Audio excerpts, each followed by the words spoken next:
Je suis partie pour trouver la paix, mais j'ai découvert un silence qui hurle. Bonjour, je m'appelle Élodie, j'ai 32 ans. Après une décennie passée à Paris, au cœur du tumulte incessant, j'ai fui la ville pour un petit village dans le Limousin, espérant trouver le calme et le réconfort d'un lieu chargé d'histoire familiale. La maison de ma grand-mère, une bâtisse ancienne aux volets bleus craquelés, posée au bord d'un champ qui s'étendait jusqu'à la forêt de la Bessède. Les lattes du parquet grinçaient sous mes pas, l'odeur de bois ancien et de pommes mûres flottait dans le grenier, et la véranda, délavée par les ans, gardait les secrets de ses murs. C'était début septembre, la chaleur de l'été s'estompait, et les soirs devenaient doux, enveloppés des parfums de foin, de la rivière et d'un feu de bois lointain.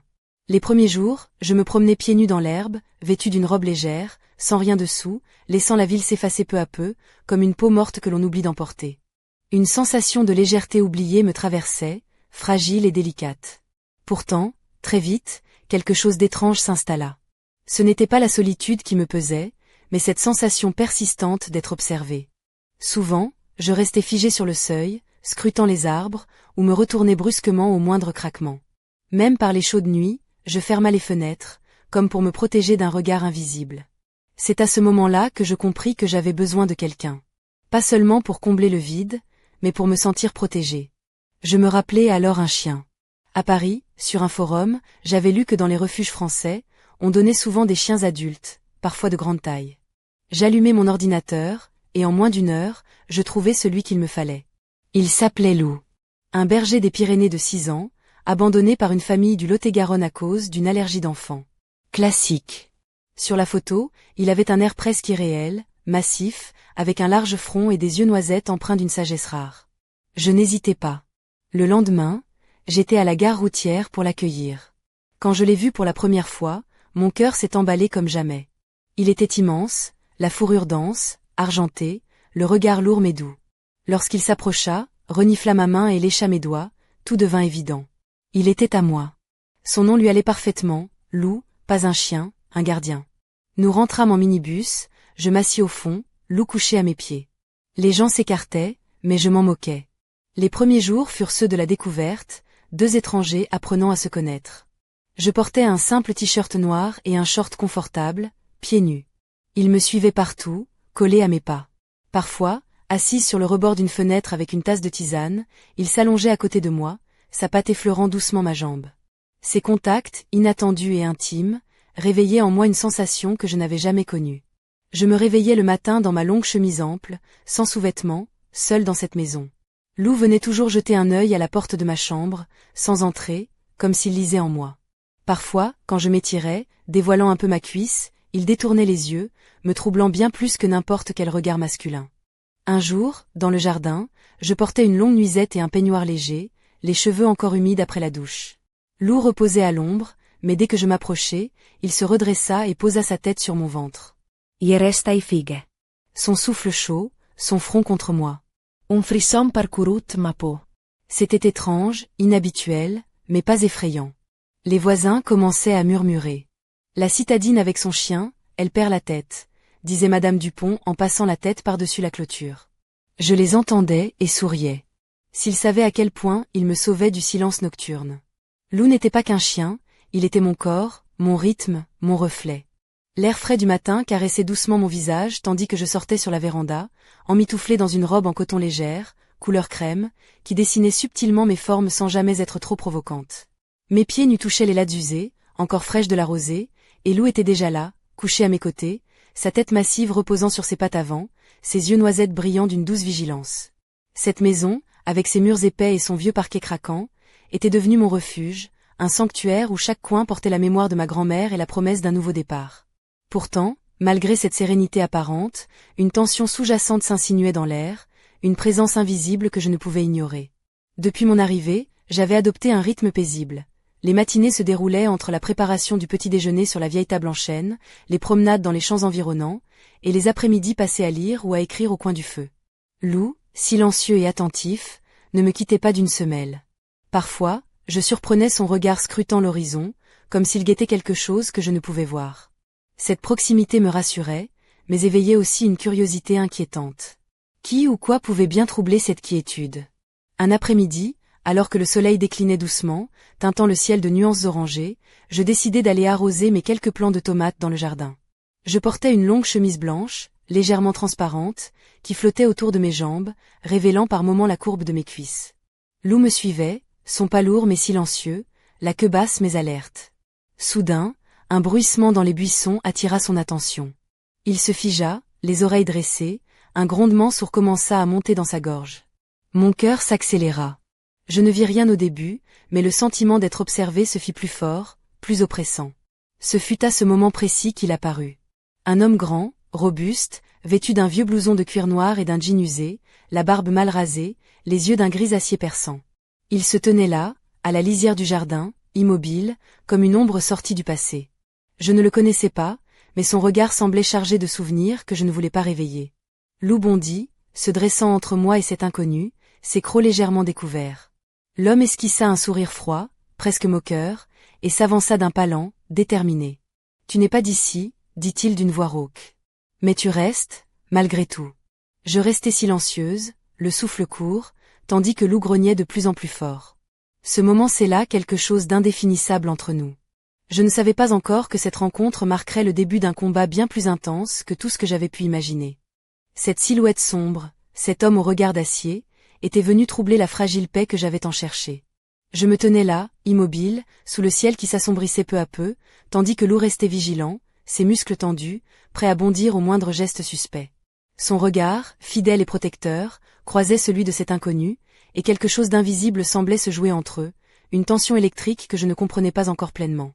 Je m'appelle Élodie, et ce jour-là, j'ai senti mon monde basculer. Il y a quelques semaines à peine, j'avais quitté Paris, avec l'espoir naïf de retrouver la douceur simple d'une vie à la campagne, loin du tumulte et des blessures du passé. La maison de ma grand-mère, avec ses volets bleus écaillés, son vieux jardin et le champ lointain de la rivière, semblait être le refuge idéal. J'y avais trouvé Lou, ce berger des Pyrénées au regard sage, qui était devenu mon gardien silencieux et mon compagnon. Mais cette présence inattendue venait bouleverser ce fragile équilibre. L'homme s'avança encore, son pas lent mais assuré. Il portait des bottes en cuir usé, un blouson noir qui avait vu de nombreux hivers, et son visage, marqué par la fatigue et la rudesse de la vie, semblait cacher des secrets que je n'étais pas prête à entendre. Il s'arrêta à quelques mètres de moi, ses yeux ne quittant pas Lou, comme s'il cherchait à déchiffrer la nature de notre lien. « Tu n'es pas la bienvenue ici », lança-t-il d'une voix basse, presque menaçante. « Ce village a ses règles, et les étrangers, ils dérangent. » Je sentis une colère sourde monter en moi, mêlée à une peur que je n'avais jamais connue. Portanto, je ne pouvais ni fuir, ni ceder. Cette maison, cette terre, c'était mon héritage, mon sanctuaire. Et Lou, fidèle et puissant, était ma force. Je fis un pas en avant, serrant les poings, tandis que mon compagnon se dressait à mes côtés, imposant et protecteur. « Je suis ici pour rester », répondis-je d'une voix ferme, bien que mon cœur battît la chamade. L'homme sourit, un rictus froid qui ne laissait présager rien de bon. « On verra bien », murmura-t-il avant de tourner les talons et de disparaître dans l'ombre des arbres. Le silence retomba, lourd et pesant. Lou se rassit près de moi, la tête basse, mais ses yeux restaient fixés vers la direction où l'homme s'était volatilisé. Je caressai doucement sa fourrure argentée, cherchant à calmer cette anxiété qui m'étreignait. Ce jour-là, j'ai compris que mon exil n'était pas qu'une quête de paix. C'était le début d'une lutte, une bataille entre la lumière fragile de ma vie nouvelle et les ténèbres venues du passé, incarnées par cet inconnu. Je ne savais pas encore ce que cette rencontre allait déclencher, ni jusqu'où j'allais devoir aller pour protéger ce que j'aimais.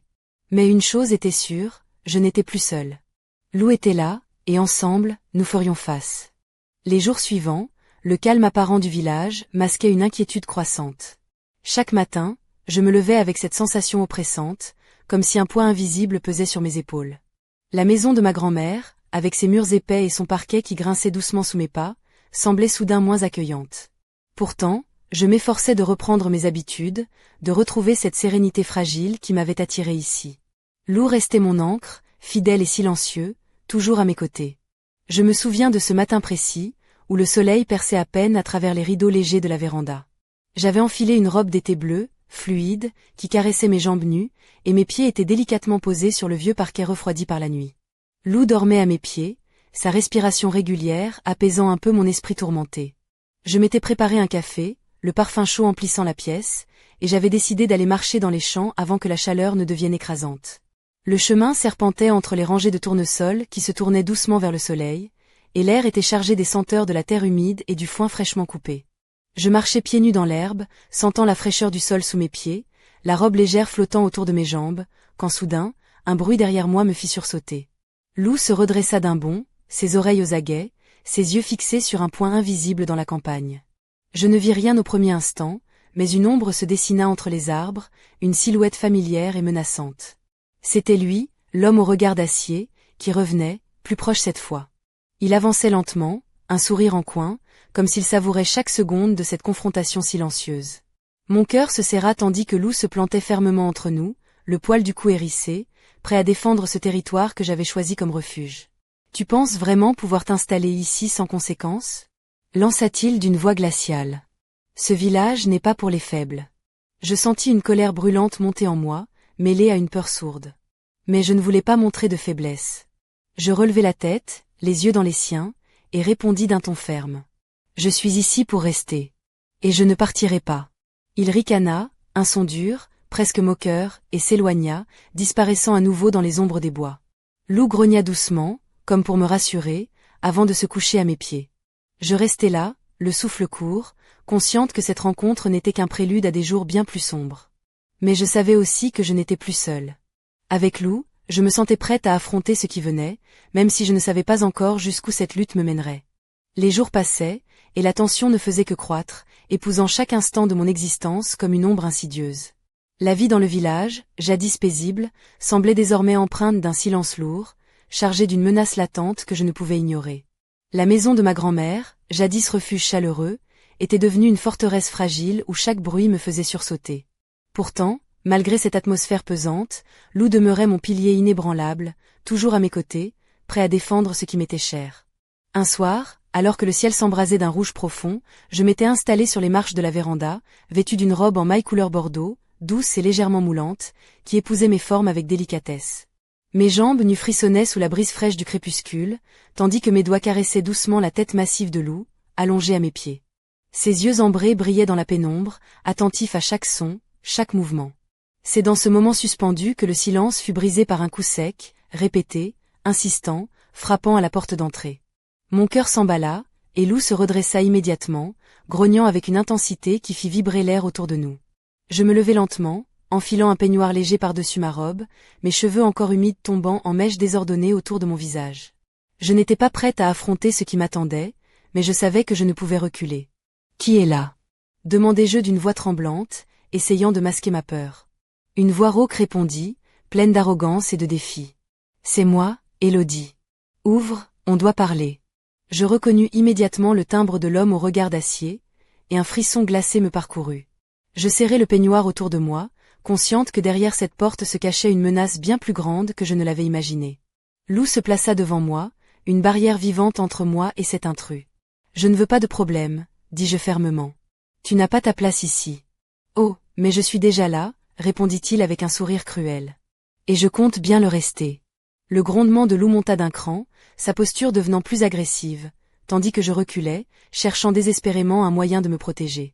Cette nuit-là, je compris que la paix que j'avais tant cherchée était désormais un luxe, et que mon combat venait à peine de commencer. Lou et moi, unis contre cette ombre qui menaçait de tout emporter, nous étions prêts à affronter l'inévitable. Mais à quel prix ? Je n'aurais jamais cru que la simple quête de tranquillité se transformerait en un cauchemar aussi vivant. Chaque rencontre avec cet homme, dont le nom résonnait comme une menace sourde, faisait battre mon cœur plus fort, mêlant colère, peur et un étrange sentiment d'impuissance. Il était là, toujours là, comme une ombre qui ne voulait pas disparaître, glissant silencieusement dans les recoins de ma vie. Je m'appelle Élodie, et je me retrouvais piégée dans un jeu où les règles m'échappaient. J'avais cherché refuge dans cette maison héritée, croyant que le temps effacerait mes blessures, que la nature apaiserait mon esprit. Mais la peur s'insinuait, insidieuse, chaque soir un peu plus dense, comme un brouillard qui obscurcit la raison. Lou, fidèle et puissant, était ma seule lumière dans cette obscurité grandissante. Je me surprenais à repenser aux premières semaines, quand tout semblait possible, quand la douceur du matin et les promenades dans les champs suffisaient à apaiser mon âme. Maintenant, chaque craquement, chaque ombre mouvante me rappelait que la menace était bien réelle. Je me demandais souvent comment tout cela aurait pu être évité. Peut-être en ayant été plus prudente, en ne baissant pas ma garde, en ne laissant pas cette maison et ce village me paraître accueillants trop vite. Pourtant, malgré la peur et l'inquiétude, il y avait en moi une détermination nouvelle, une force insoupçonnée née de cette lutte. Loup n'était pas seulement un gardien, il était devenu une extension de moi-même, une présence qui me rappelait que je n'étais pas seule, que je pouvais faire face. Je pensais à toutes les nuits passées à caresser sa fourrure argentée, à sentir son souffle régulier apaiser mes angoisses. Je me demandais aussi ce que cet homme voulait vraiment. Pourquoi s'acharnait-il à me déstabiliser, à troubler mon sanctuaire? Était-ce une vieille rancune, une jalousie, ou quelque chose de plus profond, plus dangereux? Les réponses restaient floues, enfouies sous des couches de silence et de menaces. Ce soir-là, alors que je regardais Loup dormir paisiblement à mes pieds, je réalisais que la véritable bataille n'était pas seulement contre cet homme, mais contre ma propre peur. Et que pour la gagner, je devais puiser dans une force que je ne soupçonnais pas encore. Une force qui, je le sentais, allait bientôt être mise à rude épreuve. Je n'avais encore rien vu venir, rien deviné. La nuit où tout a basculé, le village semblait s'être figé sous un ciel d'encre, lourd et oppressant. Je portais une robe en maille noire, qui épousait mes courbes tout en laissant deviner la peau douce de mes épaules, et mes jambes nues frissonnaient sous la fraîcheur soudaine de la soirée. Mes cheveux, attachés en un chignon lâche, laissaient échapper quelques mèches qui dansaient au gré du vent. Loup dormait à mes pieds, la respiration calme, mais son regard, lui, restait vigilant, scrutant l'obscurité. Soudain, un bruit sec déchira le silence. Un coup violent, répété, à la porte d'entrée. Mon cœur s'emballa. Je me levai, glissant mes pieds nus sur le parquet froid, et enfilai un peignoir léger, noué à la taille. Loup se redressa immédiatement, ses muscles tendus comme un arc, prêts à bondir. Je n'avais pas besoin de voir pour savoir qui se tenait là. « Ouvre, Élodie », murmura une voix rauque, glaciale. Ce n'est pas une menace, c'est une promesse. Je sentis un frisson parcourir mon échine. Cette voix, c'était celle de l'homme au regard d'acier, celui qui hantait mes jours et mes nuits depuis des semaines. Je restai immobile, le souffle court, incapable de répondre. Loup grogna, un avertissement clair. Le coup suivant fut plus brutal, plus insistant. Puis, la porte trembla sous les coups répétés. Je sentais la peur monter, sourde, mais aussi une colère brûlante qui bouillonnait en moi, prête à éclater. Je pris une profonde inspiration, serrant la main de Loup, sentant son énergie vibrer à travers sa fourrure argentée. « Pars », lui dis-je d'une voix ferme, plus forte que je ne l'aurais cru. « Tu n'as pas ta place ici. » Mais il ria, un rire cruel qui résonna dans la nuit. Avant que je ne puisse réagir, la porte céda sous la force du dernier coup. Loup bondit en avant, la tension à son comble, prêt à défendre ce qui m'appartenait. Et c'est alors que tout a dérapé. Dans l'obscurité, des formes mouvantes surgirent, et la bataille silencieuse que nous menions depuis des semaines éclata enfin au grand jour. Les ombres dansaient autour de nous, mêlant peur, rage et désespoir. Je sentais les battements frénétiques de mon cœur, le souffle court, tandis que Loup se battait avec une force et une détermination que je n'aurais jamais imaginées. Cette nuit-là, j'ai compris que la menace n'était pas seulement extérieure. Elle s'était infiltrée au plus profond de moi, réveillant des forces que je ne soupçonnais pas. Et que le combat ne faisait que commencer. La nuit s'était transformée en un chaos silencieux, un combat sans merci où chaque ombre semblait vouloir nous engloutir. Je restais figé, au centre de cette tempête, vêtu de ma robe noire, ses mailles fines caressant ma peau, tandis que Loup, tel un lion prêt à défendre sa meute, affrontait l'obscurité avec une férocité inouïe. Les coups retentissaient contre la vieille porte, les bruits de lutte résonnaient dans toute la maison, et pourtant, je ne pouvais que rester là, impuissante, regardant mon compagnon se battre pour nous deux. Puis, soudain, tout cessa. Un silence lourd, presque irréel, s'abattit sur la maison. Loup resta immobile, les muscles tendus, les yeux fixés sur l'obscurité d'où s'était évaporée la menace. Mon souffle était court, mon cœur battait si fort que j'avais l'impression qu'il allait éclater. Et puis, la porte, à moitié arrachée, grinça doucement sous une brise froide. Je me précipitai pour fermer la porte, le regard toujours fixé sur l'obscurité qui semblait avaler mes peurs. Loup vint se blottir contre moi, sa chaleur et sa présence rassurante, comme un bouclier contre le danger. Mais dans ses yeux, je lus une inquiétude nouvelle, une alerte que je ne pouvais ignorer. Le lendemain, le village semblait étrangement silencieux, comme si tout le monde retenait son souffle. Les voisins évitaient mon regard, les murmures couraient le long des ruelles pavées, et moi, je me retrouvais seul avec mes pensées tourmentées. L'homme au regard d'acier avait disparu, mais son ombre planait toujours, plus pesante que jamais. Je décidai alors de renforcer ma défense. J'installai des caméras autour de la maison, achetai des verrous supplémentaires, et même un petit dispositif électrique que je gardais toujours à portée de main. Loup, lui, semblait comprendre l'urgence, restant constamment à mes côtés, vigilant comme jamais. Mais malgré toutes ces précautions, une question brûlait en moi. Pourquoi moi? Pourquoi ce combat, cette menace, cette peur qui s'infiltrait dans chaque recoin de ma vie. Et surtout, jusqu'où étais-je prête à aller pour protéger ce qui m'appartenait? Je sentais au fond de moi que le pire restait à venir. Que cette nuit d'horreur n'était que le prélude d'un affrontement bien plus sombre et dangereux. Un affrontement qui allait mettre à l'épreuve non seulement ma force, mais aussi mon âme. L'atmosphère dans la maison était devenue électrique, chaque instant chargé d'une tension presque palpable. Je me tenais souvent près de la fenêtre, vêtue d'un pull en laine épais, couleur grenat, qui laissait entrevoir la courbe de mes épaules, et d'un pantalon noir moulant, mes pieds nus posés sur le vieux parquet froid. Mes cheveux, lâchés en cascade, encadraient mon visage marqué par la fatigue et la détermination. Lou, toujours à mes côtés, semblait lui aussi porter le poids de cette bataille invisible. Les jours s'égrenaient dans une danse dangereuse, où chaque ombre pouvait cacher un ennemi, chaque bruit un signal d'alarme. Les caméras installées autour de la maison capturaient des images troublantes. Silhouettes furtives, mouvements inexpliqués, mais jamais assez clairs pour identifier l'assaillant. Les nuits étaient les pires, lorsque le silence pesant laissait place à des bruits sourds, des grattements contre les murs, des chuchotements à peine audibles. Lou se faisait encore plus protecteur, se couchant à l'entrée de ma chambre, ses yeux brillants scrutant l'obscurité. Parfois, il se levait brusquement, grognant dans le vide, comme s'il percevait une présence invisible. Moi, je sentais mon corps se tendre à chaque instant, mes sens en alerte constante, prête à réagir au moindre signe de danger. Cette situation devenait insoutenable. Je portais désormais des vêtements fonctionnels, des t-shirts ajustés et des pantalons souples, laissant derrière moi les robes légères et les tissus délicats. La féminité que j'avais chérie semblait s'effacer, remplacée par une armure nécessaire à la survie. Mais malgré tout, au fond de moi, une flamme brûlait encore, une volonté farouche de ne pas me laisser écraser par la peur.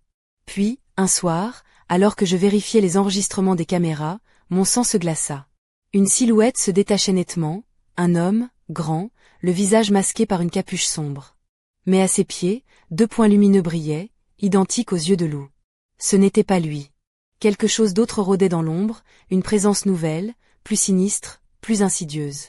Je sentis une vague de froid m'envahir, une peur viscérale qui m'agrippait la gorge.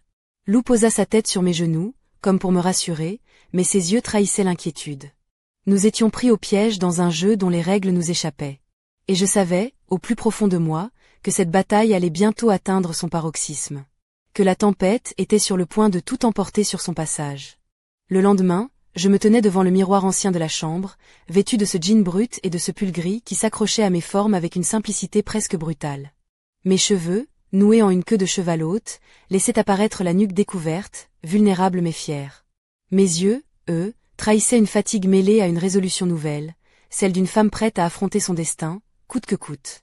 Lou, fidèle compagnon, s'était allongé à mes pieds, sa présence solide comme un roc dans ce monde en pleine tempête. La maison semblait retenue dans un souffle suspendu, chaque pièce empreinte de cette tension sourde qui ne cessait de croître. La nuit précédente, les caméras avaient capturé une silhouette mystérieuse au portail, un homme encapuchonné accompagné de 2 yeux brillants au ras du sol. Ce n'était plus seulement une menace, c'était une invasion, une ombre qui s'insinuait dans mon sanctuaire. Je décidai qu'il était temps de ne plus fuir, de ne plus céder à la peur. Ce jour-là, j'enfilai mes bottes usées, pris un foulard épais pour protéger mon cou, et glissai le petit électrocosseur dans la poche de ma veste. Lou remua à mes côtés, ses yeux emplis d'une détermination silencieuse, prête à affronter avec moi ce qui allait venir. Nous prîmes le chemin vers la rivière, un détour que je faisais souvent pour apaiser mes pensées. Mais cette fois, c'était un défi, une déclaration. Je voulais montrer que je n'étais pas une proie, que ce lieu, ce corps, cette vie, m'appartenaient. Pourtant, à peine avions-nous atteint l'orée d'un vieux ravin, que la silhouette apparut. L'homme, sans bonnet cette fois, son visage dur comme la pierre, ses yeux glacés plantés dans les miens. « Vous n'avez pas peur ?» demanda-t-il, un sourire mauvais étirant ses lèvres. Je me plantai fermement, le regardant droit dans les yeux. Je ne laisserai pas la peur décider pour moi. Un grondement féroce s'éleva alors. Lou bondit en avant, les poils hérissés, prêt à défendre sa maîtresse. L'homme fit un pas, puis un autre. La tension monta, palpable, presque insoutenable. Puis, dans un éclair de rage et de courage, je déclenchai l'électrocosseur.